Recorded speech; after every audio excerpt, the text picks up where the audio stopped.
S'il vous plaît, tuez mon grand-père pour moi, murmura Marcus, 8 ans, debout sur le seuil du Rainbow Diner, serrant contre lui un billet de 10 $ froissés. Le silence se fit dans tout le restaurant. Même le café s'arrêta de couler. Big Mike, un homme d'1,93 couvert de tatouages de prison, fut le premier à lever les yeux de son petit déjeuner.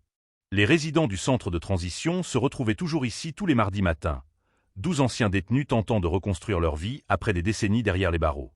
Ils avaient tout vu, mais là, c'était différent. Marcus avait marché 5 kilomètres sous la pluie glaciale pour les trouver. Sa petite silhouette tremblait, non seulement à cause du froid, mais aussi à cause des bleus récents qui couvraient ses bras. Un œil était gonflé et fermé, et sa lèvre était fendue. « Où sont tes parents, mon garçon ?» demanda Carlos, un ancien chef de gang qui avait passé 15 ans en prison pour vol à main armée. Sa voix était étonnamment douce pour quelqu'un avec « mourir avant le déshonneur » tatoué sur les phalanges. « Ma mère est morte l'année dernière », répondit Marcus d'une voix à peine audible. « Je vis chez grand-père maintenant, mais il me fait mal quand il boit. Hier soir, il a dit qu'il allait me tuer comme il avait tué ma mère. » La température dans le restaurant semblait avoir chuté de 20 degrés. Ces hommes connaissaient la violence intimement. Ils l'avaient vécue, respirée, survécue. Mais l'avoir infligée à un enfant innocent réveilla quelque chose d'essentiel dans leurs âmes meurtries. Tommy, le poisson Rodriguez, sorti de prison depuis seulement 2 mois après avoir purgé 22 ans pour homicide involontaire, se leva lentement. Ses poings étaient serrés. « Où habite ce grand-père, mon garçon ?» Le vieil immeuble de Cedar Street. Bâtiment C, appartement 3B, répondit Marcus. Mais tout le monde a peur de lui. Même la police ne vient pas quand les voisins appellent. C'est alors que Big Mike remarqua quelque chose qui le glaça. Marcus ne demandait pas simplement de l'aide à des inconnus. Le garçon avait spécifiquement recherché d'anciens détenus, pensant qu'ils étaient sa seule option. Cet enfant était si désespéré qu'il pensait que les tueurs étaient son salut. Mais aucun d'eux ne réalisait que Marcus les observait depuis des semaines, étudiant leurs habitudes, apprenant leurs noms. Ce n'était pas une rencontre fortuite. C'était un dernier recours soigneusement planifié par un garçon qui avait déjà tout essayé. Alors que Marcus se tenait là, tremblant, tenant ses 10 $ comme si c'était toutes ses économies, les anciens détenus échangèrent des regards qui trahissaient des années de compréhension tacite. Ils reconnurent tous le regard du garçon pour l'avoir eux-mêmes porté un jour. Le regard de quelqu'un qui avait perdu tout espoir dans le système. La suite allait mettre à l'épreuve tout ce que ces hommes avaient appris sur les secondes chances et sur la capacité des gens à changer. Si vous trouvez cette histoire aussi captivante que nous, n'oubliez pas de vous abonner. La chaîne, car ce que ces ex-détenus ont décidé de faire vous redonnera foi en la rédemption humaine de la manière la plus inattendue qui soit. Mais Marcus occultait quelque chose de caché dans son sac à dos qui allait bientôt révéler l'étendue réelle de la malveillance de son grand-père et changer le cours de cette histoire. « Petit, tu ne peux pas entrer ici comme ça et nous demander de... » La voix de Big Mike s'éteignit tandis que Marcus ouvrait lentement son sac à dos. À l'intérieur, il n'y avait ni jouets ni fournitures scolaires. C'était un cahier de composition, dont les pages étaient remplies de dates, d'heures et de descriptions détaillées écrites d'une main d'enfant. « J'ai bien noté, » murmura Marcus en feuilletant des pages couvertes de dessins au crayon de bonhommes allumettes, un grand frappant les plus petits. « Chaque fois qu'il me fait du mal, chaque fois qu'il dit des méchancetés sur ma mère. Mon professeur nous a dit d'écrire dans des journaux, alors je l'ai fait. » Carlos se pencha pour lire par-dessus l'épaule de Marcus. Son visage pâlit. 15 décembre. Grand-père m'a jeté dans les escaliers parce que j'avais renversé du jus. 22 décembre. Il m'a brûlé la main sur la cuisinière et a dit que les accidents arrivent aux mauvais enfants. 8 janvier. Il m'a dit que maman était morte parce qu'elle ne valait rien, comme moi. Le restaurant était devenu une morgue. Ces criminels endurcis, qui avaient commis tous les crimes imaginables, restaient assis dans un silence stupéfait pendant qu'un enfant de 8 ans documentait calmement des mois de maltraitance systématique avec la précision méthodique d'un détective. Il y a plus, continua Marcus en se tournant vers une section remplie de numéros de téléphone. J'ai appelé les services sociaux 14 fois. Ils ont dit qu'ils enquêteraient, mais grand-père nettoie toujours avant leur arrivée. Il me fait prendre une douche, maquille mes bleus et menace de me faire encore plus mal si je leur dis quoi que ce soit. Les mains de Tommy tremblaient de rage. Et tes voisins ? Ton école ? Quelqu'un a bien dû s'en rendre compte. Madame Patterson, la voisine, a appelé la police 2 fois, répondit Marcus d'un ton neutre. Mais grand-père connaît l'agent Jenkins du bar. Ils rient et s'en vont. Et ma maîtresse, mademoiselle Rodriguez, m'a un jour posé des questions sur mes bleus. Grand-père a dit au directeur que je tombais souvent parce que j'étais maladroite. Ils l'ont cru. C'est là que le véritable drame les a frappés. Ce n'était pas seulement de la maltraitance infantile, c'était un échec total du système. Tous les adultes qui auraient dû protéger Marcus l'avaient soit ignoré, soit trahi, soit activement contribué à dissimuler sa souffrance. « Pourquoi n'as-tu pas fui » demanda Helena, la seule femme du groupe, qui avait purgé une peine pour vol à main armée, mais n'avait jamais fait de mal à un enfant de sa vie. Marcus la regarda avec des yeux trop vieux pour son visage. « Où irais-je ? J'ai 8 ans. Je n'ai pas d'argent, je n'ai pas de famille. Et grand-père me retrouve toujours de toute façon. La dernière fois que j'ai essayé de me cacher à la bibliothèque, il m'a traîné chez lui et enfermé au sous-sol pendant 3 jours sans nourriture. » Les ex-détenus échangèrent des regards meurtriers. Ils avaient tous été victimes de violences, mais voir cette violence infligée à quelqu'un d'aussi innocent et sans défense réveilla tous les instincts protecteurs qu'ils avaient enfouis pendant leurs années derrière les barreaux. « Mais hier soir, c'était différent, » continua Marcus d'une voix tremblante. Il était plus ivre que d'habitude. Il a commencé à me frapper avec sa ceinture, et quand j'ai pleuré, il a dit qu'il allait finir ce qu'il avait commencé avec ma mère. Il a dit qu'elle n'était pas morte dans un accident de voiture comme il l'avait raconté à tout le monde. Il a dit qu'il l'avait poussée dans ces mêmes escaliers et l'avait regardée mourir. Le silence qui suivit fut assourdissant.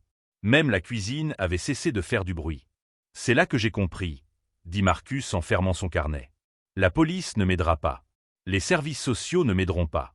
Personne ne croit les enfants comme moi. Mais je vous ai déjà entendu parler ici. J'ai entendu M. Carlos dire qu'en prison, ceux qui font du mal aux enfants ne survivent pas longtemps.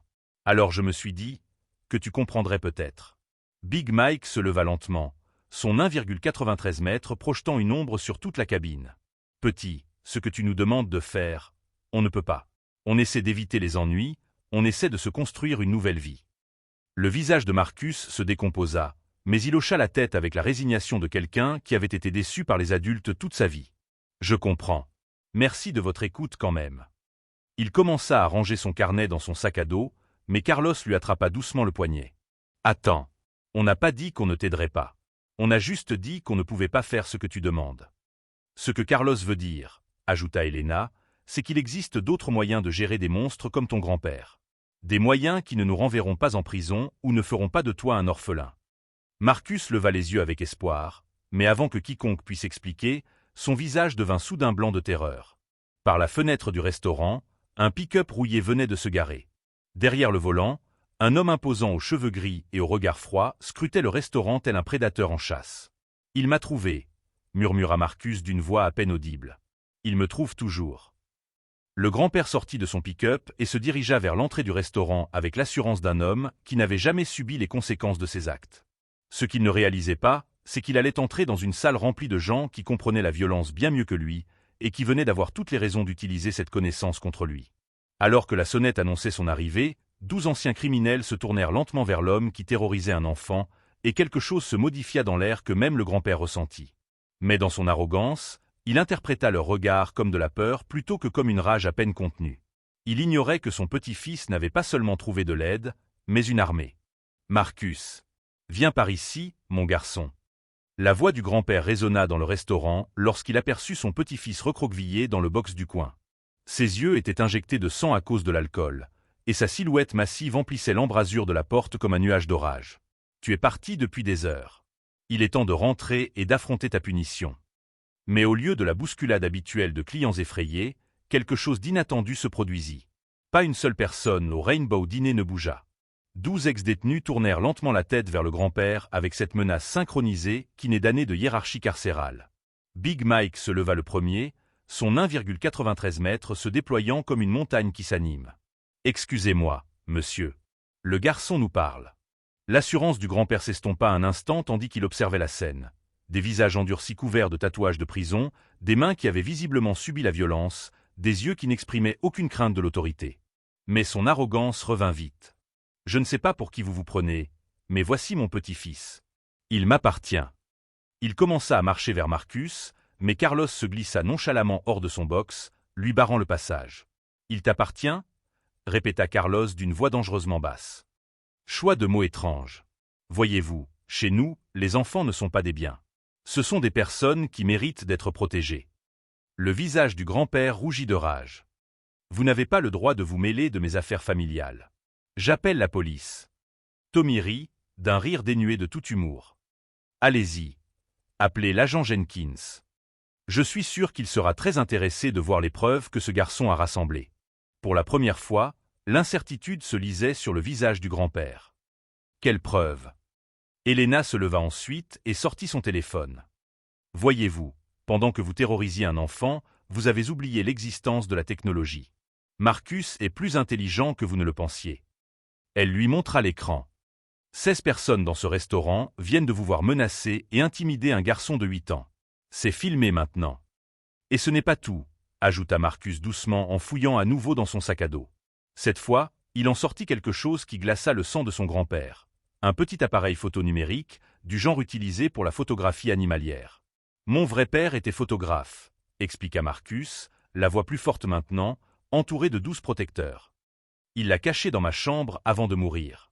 Je m'en sers pour enregistrer tout ce que tu me fais quand tu crois que je dors. Le visage du grand-père devint blanc. Espèce de petit. Attention, avertit Big Mike en s'avançant d'un pas. Tu es 12 fois moins nombreux, et chacun de tes mots est enregistré. Je réfléchirai bien avant de dire ce que tu vas dire. Mais la rage du grand-père prit le dessus sur son bon sens. Tu crois que des ex-dollars et un gamin menteur peuvent m'intimider? Je connais des gens dans cette ville. Je connais des juges, des procureurs, des policiers. Personne ne croira une bande de criminels plutôt qu'un citoyen intègre comme moi. C'est alors que Doc, qui téléphonait discrètement dans un coin, leva les yeux de son téléphone avec un sourire qui aurait terrifié le diable lui-même. C'est drôle que tu mentionnes que tu connais des gens haut placés. Parce que je viens de raccrocher avec mon agent de probation, qui se trouve être marié à une assistante sociale. Et elle est très intéressée de rencontrer Marcus. J'ai aussi appelé ma sœur, ajouta Elena. Elle est infirmière à l'hôpital pour enfants. C'est incroyable la rapidité avec laquelle les services de protection de l'enfance réagissent lorsqu'un professionnel de santé signale une suspicion de maltraitance avec des preuves photographiques. La bravade du grand-père était flagrante. On ne peut rien prouver. Les enfants mentent tout le temps. Peut-être, acquiesça Carlos. Mais les caméras de sécurité n'en ont pas. Et ce restaurant en a. Tout comme le parking d'en face. Et le feu rouge au coin de la rue. C'est incroyable à quel point cette ville est surveillée, quand on y pense. Marcus leva les yeux vers Big Mike avec une pointe d'espoir. Ça veut dire que tu vas vraiment m'aider? Mon garçon, dit Big Mike en s'agenouillant à nouveau au niveau de Marcus, on essaie de prouver à la société que les gens peuvent changer, que les anciens détenus peuvent devenir des membres productifs de la communauté. Vous nous avez donné l'occasion idéale de montrer à tout le monde de quoi nous sommes vraiment faits. Le grand-père recula vers la porte, réalisant enfin qu'il s'était lancé dans quelque chose de bien plus grand que ce qu'il avait imaginé. Ce n'est pas fini. Je reviendrai avec les avocats, la police, les gens qui comptent dans cette ville. Fais-le, lui cria Tommy. On t'attendra. Alors que le camion du grand-père quittait le parking, les ex-détenus reportèrent leur attention sur Marcus, qui les fixait avec un mélange d'étonnement et de peur résiduelle. Et maintenant, chuchota Marcus. Big Mike échangea un regard avec les autres qui en dit long. Ils pensaient tous la même chose. Il ne s'agissait plus seulement d'aider un enfant. Il s'agissait de prouver que ceux qui avaient commis des erreurs pouvaient encore faire le bon choix au moment le plus important. Maintenant, dit Big Mike, nous allons montrer à ton grand-père à quoi ressemble une vraie famille. Et nous allons nous assurer qu'il ne te fasse plus jamais de mal. Mais alors qu'ils commençaient à planifier leur prochaine action, aucun d'eux ne réalisa que Marcus cachait un secret de plus dans son sac à dos. Quelque chose qui allait bouleverser tout ce qu'ils pensaient savoir sur cette affaire et transformer leur mission de sauvetage en quelque chose de bien plus dangereux et complexe que ce qu'ils avaient imaginé. 3 heures plus tard, le grand-père retourna au Rainbow Dîner, mais cette fois, il n'était pas seul. Derrière lui marchait l'agent Jenkins, le policier corrompu qui avait ignoré les signalements d'abus de Marcus, ainsi que 2 autres agents qui, visiblement, ne voulaient pas être là. « Ce sont les fauteurs de troubles dont je vous ai parlé », annonça le grand-père d'une voix forte en désignant les anciens détenus. Ils me harcèlent et tentent de me voler mon petit-fils avec des mensonges et des menaces. L'agent Jenkins hocha la tête d'un air suffisant. Bon, tout le monde debout. Nous vous interrogeons tous pour enlèvement et association de malfaiteurs. Mais Big Mike ne bougea pas. Il sourit, une expression froide et calculée qui rendit nerveux même les policiers. Agent Jenkins, avant de faire quoi que ce soit que vous pourriez regretter, vous devriez probablement voir ceci. Marcus se leva lentement, sortant un dernier objet de son sac à dos. Pas seulement un appareil photo cette fois, mais un petit enregistreur qui fonctionnait depuis le début. Mon vrai père était détective privé avant de mourir, dit Marcus doucement. Il m'a appris que les personnes les plus dangereuses sont celles qui se croient intouchables. Le visage du grand-père devint blanc. De quoi parles-tu, mon garçon? Je parle des appels téléphoniques, répondit Marcus, sa voix jeune et ferme pour la première fois. Ceux que tu passais à l'agent Jenkins chaque fois que j'essayais d'obtenir de l'aide. Celle où tu riais de la facilité avec laquelle on pouvait duper tout le monde. Elena brandit son téléphone, diffusé en direct sur Facebook depuis 1 heure. 1700 personnes suivent cette conversation en ce moment, dont plusieurs journalistes et le bureau du procureur. L'agent Jenkins commença à reculer vers la porte, mais Carlos se plaça sur son chemin. « Où allez-vous, agent? Vous ne voulez pas entendre la suite ?» Marcus s'appuya sur la touche lecture. La voix du grand-père emplit le restaurant, claire comme du cristal, indéniablement la sienne. « Jenkins, le gamin a encore appelé les services de protection de l'enfance. Fais comme la dernière fois. Dis-leur qu'il ment et je te préparerai ton argent pour vendredi. » Ces âmes sensibles ignorent la vraie discipline. La voix de l'agent Jenkins répondit « Ne t'inquiète pas, Frank. Je te couvre depuis que ta fille est devenue trop insolente. Personne ne croira un orphelin plutôt que des citoyens honnêtes comme nous. » Le silence qui suivit fut assourdissant. Les 2 officiers honnêtes qui accompagnaient Jenkins échangèrent des regards horrifiés, leurs mains se dirigeant instinctivement vers leurs menottes, mais pas vers les ex-détenus. « Il y a autre chose, » continua Marcus, sa confiance grandissant à chaque mot. « Y compris le passage où tu as avoué avoir poussé ma mère dans les escaliers et payé l'agent Jenkins pour qu'il étouffe l'affaire. » Le grand-père se précipita en avant, le visage déformé par la rage. « Petit salaud. J'aurais dû t'achever il y a des années. » Mais il n'atteignit jamais Marcus. Tommy s'interposa et attrapa le poignet du grand-père d'une poigne, qui fit hurler de douleur le vieil homme. C'est une agression sur mineur devant 12 témoins et une diffusion en direct. Tu viens d'avouer meurtre des maltraitances d'enfants devant une caméra. Doc leva les yeux de son téléphone. Le FBI vient d'arriver dehors. Il s'avère qu'ils enquêtent sur l'agent Jenkins pour corruption depuis des mois, et cet enregistrement est exactement ce dont ils avaient besoin. L'agent corrompu tenta de s'enfuir, mais se trouva bloqué par Elena et 2 autres anciens détenus. Vous allez quelque part, agent? Vous ne voulez pas expliquer à vos collègues pourquoi vous avez accepté des pots de vin pour dissimuler un meurtre d'enfant? Par la fenêtre, tout le monde pouvait voir les agents fédéraux encercler le bâtiment. Le grand-père tomba à genoux, le poids de sa situation s'abattant sur lui. « S'il vous plaît, je ferai tout ce que je peux. Je vous donnerai de l'argent, je disparaîtrai, je... » « Vous allez quoi? » demanda Big Mike d'un ton glacial. « Vous excuser pour 8 ans de torture? Ramener sa mère? Défaire tous les cauchemars que vous avez fait subir à ce gamin? » L'un des officiers honnêtes s'avança, lisant ses droits au grand-père, tandis que l'autre appelait des renforts. L'officier Jenkins était déjà menotté, sa carrière et sa liberté s'étant envolées en l'espace de 5 minutes. Alors que le grand-père était emmené, enchaîné, il jeta un dernier coup d'œil à Marcus. L'enfant rebelle qui était entré dans ce restaurant pour réclamer un meurtre s'était transformé en ce que le vieil homme n'avait jamais imaginé. Un survivant qui avait déjoué tous ceux qu'il avait sous-estimés. « Comment ?» chuchota le grand-père en passant devant Marcus. « Comment un gamin stupide a-t-il pu ?» Marcus leva vers lui des yeux dénués de toute peur, seulement la satisfaction tranquille de la justice enfin rendue. « Tu m'as appris que les adultes mentent, que le système échoue et que parfois les bonnes personnes doivent faire le mal pour survivre. J'ai appris la leçon mieux que tu ne l'aurais cru. Les agents fédéraux ont confirmé ce que tout le monde savait déjà. Les enregistrements étaient authentiques, les preuves accablantes, et le grand-père et l'agent Jenkins risquaient la prison à vie pour meurtre, complot, maltraitance d'enfants et corruption. » Alors que les voitures de police s'éloignaient, Marcus se tourna vers ses 12 protecteurs, les larmes aux yeux. Mais pour la première fois depuis des années, ce furent des larmes de soulagement, et non de douleur. « Qu'est-ce qui m'arrive maintenant ?» murmura-t-il. Big Mike s'agenouilla une fois de plus à la hauteur du garçon. « Maintenant, mon petit, tu vas découvrir ce que c'est que d'avoir une vraie famille. » Mais les derniers mots du grand-père résonnèrent dans tous les esprits. Il ne s'agissait plus seulement de la justice d'un enfant. Il s'agissait de prouver que parfois, les personnes les plus brisées peuvent devenir les plus grands protecteurs, et que la rédemption n'est pas seulement possible, elle est nécessaire. 2 ans plus tard, Marcus était sur la scène de l'école primaire Cédar, tenant un trophée pour la foire scientifique de l'État. Dans le public, 12 anciens détenus étaient assis au premier rang, vêtus de leurs plus beaux vêtements, acclamant plus fort que n'importe quelle famille biologique. Le grand-père avait été condamné à la prison à vie sans possibilité de libération conditionnelle pour le meurtre de la mère de Marcus et des décennies de maltraitance infantile. L'agent Jenkins avait été condamné à 25 ans de prison pour corruption et complicité de meurtre. Les 2 hommes passaient désormais leur journée en détention préventive, car même les criminels endurcis ne tolèrent pas les tueurs d'enfants. « Je tiens à remercier ma famille, dit Marcus au micro, d'une voix forte et assurée. Pas la famille dans laquelle je suis né, mais la famille qui m'a choisi quand j'en avais le plus besoin. Big Mike essuya une larme en se souvenant du garçon terrifié qui était entré dans leur restaurant avec 10 $ froissés et un plan désespéré. Ce même garçon était désormais un élève brillant vivant dans un foyer sûr, entouré de personnes qui avaient prouvé que les hommes les plus dangereux font parfois les protecteurs les plus féroces. L'adoption avait été finalisée 6 mois auparavant. Elena, qui avait obtenu son diplôme d'infirmière en liberté conditionnelle, était devenue la tutrice légale de Marcus. L'autre, les anciens détenus, formèrent une famille élargie officieuse, chacun apportant ses compétences pour élever un enfant qui avait déjà trop vu la cruauté du monde. Tommy apprit à Marcus à réparer des voitures et des motos. Carlos lui apprit l'autodéfense et l'importance de se mobiliser pour les autres.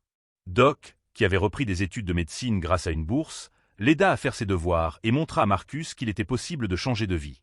Mais la véritable transformation ne se produisit pas seulement chez Marcus, mais chez chacun d'eux. Le Rainbow Diner était devenu un centre communautaire officieux où d'autres enfants pouvaient venir chercher de l'aide. Les anciens détenus avaient créé un réseau qui protégeait les enfants dont la voix n'était pas entendue par le système. Marcus a fait de nous de meilleurs hommes, déclara plus tard Big Mike à un journaliste du journal local. Il nous a montré que nos erreurs passées pouvaient devenir nos plus grandes forces lorsque nous les utilisons pour protéger les innocents. L'affaire avait attiré l'attention nationale, entraînant des changements de politique dans le traitement des signalements de maltraitance d'enfants par les forces de l'ordre. L'affaire de corruption de l'agent Jenkins avait révélé un réseau de fonctionnaires qui dissimulaient des violences conjugales depuis des années. 7 autres agents furent arrêtés et le service tout entier fut restructuré. Marcus conserva ce billet de 10 $ original encadré dans sa chambre, non pas pour lui rappeler son désespoir, mais pour prouver que parfois, les personnes les plus brisées peuvent devenir votre plus grand salut. Il avait appris que la famille n'est pas une question de sang ou d'ADN. Il s'agit de personnes qui se montrent présentes lorsque le monde vous tourne le dos. Son grand-père mourut en prison 3 ans plus tard, seul et oublié. Sa mort fit la une des nécrologies locales en 2 phrases, tandis que la remise de diplôme de Marcus remplirait plus tard 3 pages de journaux célébrant un jeune homme qui avait surmonté des obstacles insurmontables. Le jour de la remise des diplômes, Marcus prononça son discours d'adieu devant un auditorium bondé. Ces mots faisaient écho à la leçon que sa famille improbable lui avait enseignée. Parfois, les personnes que la société a abandonnées sont celles qui ont le plus à donner. Parfois, les anges les plus dangereux sont exactement ceux dont un enfant désespéré a besoin. Les 12 anciens détenus, désormais tous des citoyens prospères, avec un emploi, une famille et un casier judiciaire vierge, étaient là lorsque Marcus a reçu son diplôme. Ils avaient prouvé que la rédemption n'était pas seulement possible, mais qu'elle était suffisamment puissante pour sauver des vies et changer des communautés. Marcus a ensuite étudié la justice pénale, avec l'intention de devenir avocat spécialisé dans la protection de l'enfance. Sa mission était simple: s'assurer qu'aucun enfant n'ait à marcher 5 km sous la pluie à la recherche de tueurs parce que le système l'a abandonné. Le grand-père avait tenté de détruire Marcus, mais il a créé quelqu'un de plus fort qu'il n'aurait jamais pu l'imaginer. Marcus a appris que la meilleure vengeance ne consiste pas à détruire ses ennemis, mais à bâtir quelque chose de beau sur les cendres de leur cruauté et à prouver que l'amour peut triompher de la violence lorsque des personnes bienveillantes décident d'agir. Si cette histoire vous a touché et vous a montré qu'une seconde chance peut changer le monde, abonnez-vous à notre chaîne pour découvrir d'autres histoires vraies incroyables de rédemption, de justice et la puissance de héros inattendus qui prouvent que la famille se définit par l'amour et non par le sang.